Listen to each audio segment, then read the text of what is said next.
Right. So let me just start really quickly. I'm going to try and go through this quite quickly, but I know many of you kind of know the story, or I wanted to give you the details. So you actually know this if you're a regular viewer, and Chewy, you know this because someone told me I probably had a stomach ulcer. Remember that conversation we had on this show? Oh yeah. That I'd explained about 3 or 4 months ago that I'd gone to the hospital with these torso pains that had gone up into my chest. Now they weren't chest pains, but they kind of had spread out. And so when you go to the hospital, they hear chest pain and they go panic. And so they checked out everything and everything came back fine, and they sent me home saying it was indigestion. And that's fine. It happened a few more times between then and the weekend just gone. And eventually, because it had happened 2 or 3 more times, this pain, it is an excruciating pain, like rolling around on the bed, not being able to talk, not being able to function, feeling like I need to go to the bathroom, not being able to go, feeling like I want to throw up, not being able to throw up, just excruciating pain. Like people who have had babies often say, it's as painful as having a baby, which I haven't had, but you know that's what you often hear about various stones being passed. So eventually I went to my doctor, I went to my doctor 2 or 3 times, and it happened 2 or 3 more times. And I was like, I drink a lot of like Pepsi Max. And I was like, I could feel when I drank too much Pepsi Max that this discomfort would come on. And then this pain would come on. So for about the past month, people have seen this. I got a message saying stop drinking sport drinks. This is actually water. That's just water is all that is. I just have it in a can down here. Fancy water. Fancy water. But I haven't been drinking Pepsi for a month. None of this sort of stuff, but it still has been occurring from time to time. So eventually I went to the doctor and I said, I want to figure out what to do. They talked about putting I nearly said a microscope, and then I said telescope, a camera down my throat to have a look what's going on. That got sent off to the public health sector. They didn't say no, but they came back saying, we want to keep monitoring it. So let's keep monitoring it. If it happens again, we'll figure out how to book it in. Summary. It happened again. And then I went and investigated, because I'm lucky enough to have private health insurance. I went and investigated my private health insurance, and this was 2 weeks ago now. And they said, yep, we would cover that for you, so just book it in and get it done.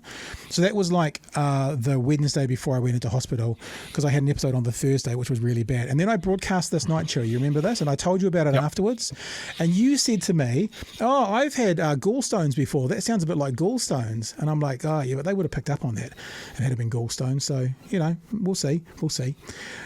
So that Friday morning, I phoned the doctor and I booked in to have an appointment the following Tuesday. And I was just going to say, just refer me to the specialist. Insurance will pay for it. Just refer me. And that's what we'll do, right? That Sunday morning, 1:30, so this is last Sunday, so 8 days ago now, I didn't get to the Tuesday appointment. That Sunday morning, 1:30 in the morning, I wake up with these pains. And these pains have been basically almost, you'd be able to time it that at 4 hours, it would then be gone. So I was like, oh, crap, I'm going to be up all night with excruciating pain, but that's okay because I'm going to the doctor's on Tuesday. The one thing I didn't say is the one thing that had started up on the Thursday, so those last 2 episodes, was I was also getting cold sweats and chills, which I hadn't had before. So on the Thursday, I was in my big chair, and I'd normally just be in my chair like in shorts and a T-shirt or even a blanket over me. I couldn't get warm, so I ended up having, socks, my merino, a hoodie, my mum's woolen blanket, a duvet on top of me, and that was when I could get warm enough. I had all that on top of me to get warm. Then on Sunday morning when I woke up again, I couldn't get warm, and I sleep with an electric blanket, and the electric blanket was on 2, which I sometimes have it on. If I put it on 3, I start to sweat. I had to put it up onto 5. So when I put it up onto 5, I'd then stop getting cold. So something had changed. So I was up through the night Sunday morning. I got to about 4:30, 5 in the morning, and I finally got up out of bed and I went to the lounge just to watch telly, thinking, this is nearly over. 6:30 rolls around, the pain is exactly the same. And I'm sitting there in the chair going, oh, crap, what do I do? Do I go to the hospital again? I know what they're going to do. They're going to go, it's indigestion, and, we can't do anything about it. And half an hour later, I'm going to feel fine. But I thought, no, I'm going to go. I'm going to go anyway. So I went and woke up my partner and I said, I'm Kiwi blokes, I'm going to go to the hospital, thinking I'll just go jump in an Uber and go to hospital. And she was like, right, up she gets and takes me in and kind of drops me off and comes in for a bit, but then heads off. And then that was so this is Sunday morning, 6:30 a.m., 8 days ago. They start doing and investigating. The pain won't go away. I'm getting morphine and the pain won't go away. And eventually, through the next kind of 4 or 5 or 6 hours, they ran an ultrasound over me, little small portable one. And the nurse in the A&E said, you might have a stone in your gallbladder. Okay. All right, Dr. Chewy had already diagnosed that. Absolutely. We found something. So I wasn't too particularly concerned about it. Toing and fro, you know what it's like at AE, toing and froing. And then I ended up going and getting a proper ultrasound. If any of you have had kids out there, the big one for the pregnant women. I'm not pregnant, to make that clear. But they spent like 20 minutes, like really, really full on looking with the ultrasound. And then I came back to A&E, and then the surgeons came down because the first person had said there might be a stone. They'd informed the surgery team. The surgery team then came back and they said, look, we think you've got a stone. We think it's in this part of the gallbladder. So the gallbladder is a bladder. There's a tube that goes from the liver to the pancreas, I think it is, and then there's a bladder off to the side. Now that liver is producing bile all the time. So I've still got that tube, right? That's still drip. So what happens when you have a really fatty meal is that the gallbladder goes quick, and it gives it a bit more juice to deal with the meal. Right, and they thought the stone might be somewhere in one of the connectors, like it was in there. So the surgeon came back through and they said, look, we haven't got the results back from the ultrasounds yet, but we're pretty sure you've got a stone, so we're going to admit you and we'll figure out what we're going to do later on. So, we'll figure it out, what we'll do later on, and that'll be fine. So they admitted me, and pretty much after they admitted me, the results came back through, the surgeons came back through, and they went, your gallbladder is full of stones and it's incredibly infected, and we're taking your gallbladder out. And I'm like, okay, sure, we can do that. So that was Sunday mid to late afternoon. No appointments on the Sunday night to get into the surgery. So went in on the Monday afternoon. That's when they could finally see me. And was an hour operation, took 2 hours. And I woke up and it was quite late in the afternoon. I was a bit kind of, you're befuddled anyway, but I was a bit kind of extra befuddled because the time frame didn't work in my head. Because straight away I'm a guy and I go, numbers, hey, those numbers don't work. And they told me afterwards that the gallbladder was incredibly infected, and they actually had to, so I've had keyhole surgery, so I've got 5 holes in me still. Well, they're not holes, but where they were, they had to open it a bit wider. It was so big to get it out. It was incredibly infected. The surgeon actually used the term gangrenous. Now, I spoke to the nurse about that, and I said, did they just use that as a descriptor? Because gangrene means the skin's dead or the tissue's dead, or are they just using it as a descriptor, meaning it was all real green and revolting? And the nurse said, yeah, it was probably a descriptor. And they took it out. And it took twice as long to get out, so I was beaten up even a bit more. I was in for another 24 hours, and then I kind of came home. And then the next 2 or 3 days, I basically couldn't eat and couldn't hold anything in. Lost 6 kilos in 6 days, which was, I'm on a bit of a plan anyway. I didn't intend on losing them like that. And that really only stopped on Saturday afternoon. So came home Tuesday, was pretty rough pretty much all the way through till Saturday afternoon. And from then I've been starting to feeling a bit better. So that was my journey. I know we do a news show here, and this is not really a news story, but there are lots of people who are interested. It does going to tie into something about the health system I want to talk about. So some things that I learned. So the gallbladder delivers bile that deals with fat, right? For those of you who have been watching us for a long time, you know that I've been on a health kick for the last year. Thanks to this week, I'm now at about 63 kilos that I've lost.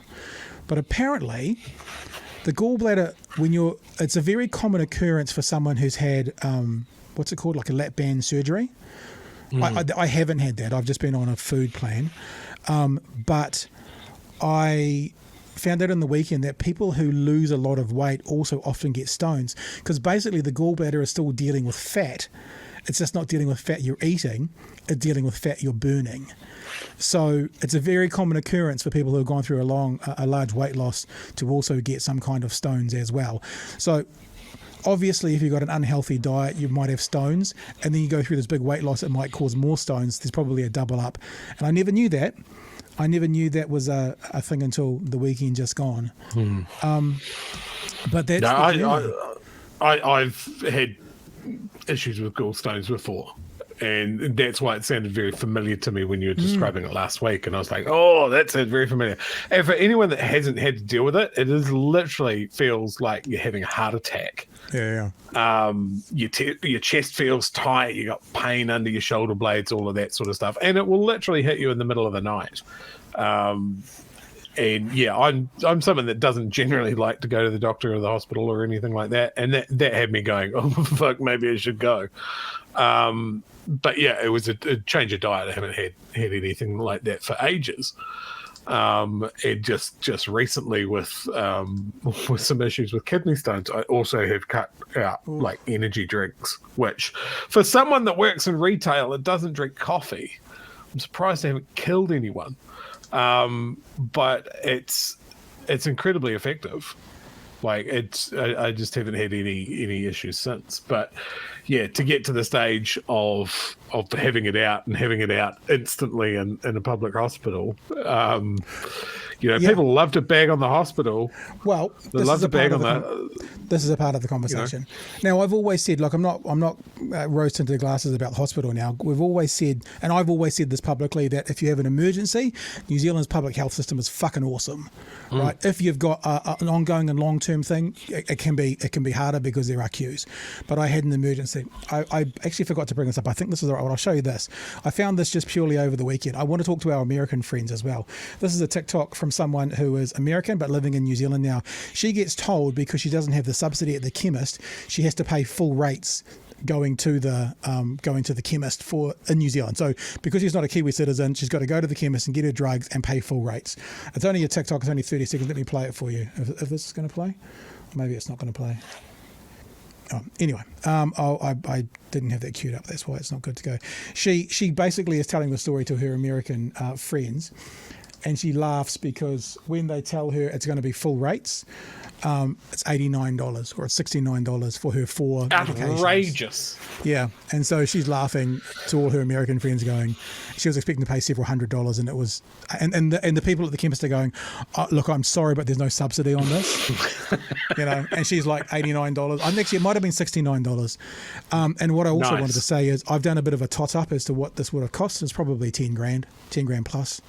So this is probably $10,000 to $15,000 worth of care.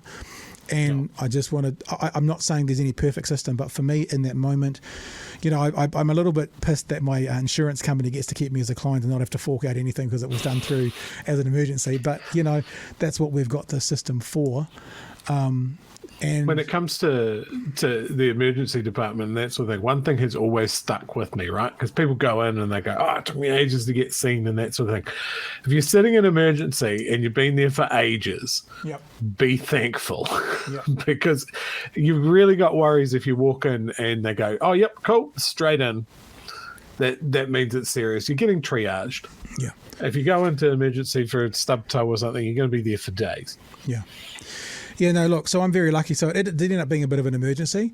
It's fascinating to think about what happened. I said to someone in the hospital, doctor or nurse the next day, if it was really infected, why aren't I on antibiotics? And they went, because we took all the infection out. Yep. And I'm like, and part of me, and I actually said to the nurse, I went like, if my hand was infected and my hand was cupped inside my other hand like this for weeks on end, I would expect this hand to have got some of this infection, but apparently not. Apparently they took it out, and with it, they took all the infection out with it. And I'm lucky. I'm lucky we live here. I'm lucky that I'm just able to go and get it done. It's done. It was. I've had several people say to me, how you feeling? And my response to that is always, well, I always think about what's my foundation, my unchangeable foundation. So for my unchangeable foundation, which is very badly infected gallbladder full of stones, I'm doing fucking well. If my foundation was, a year ago when I had no impact from it, I'm pretty rough. But from the foundation that I can't change, which was that, yeah, I'm fine.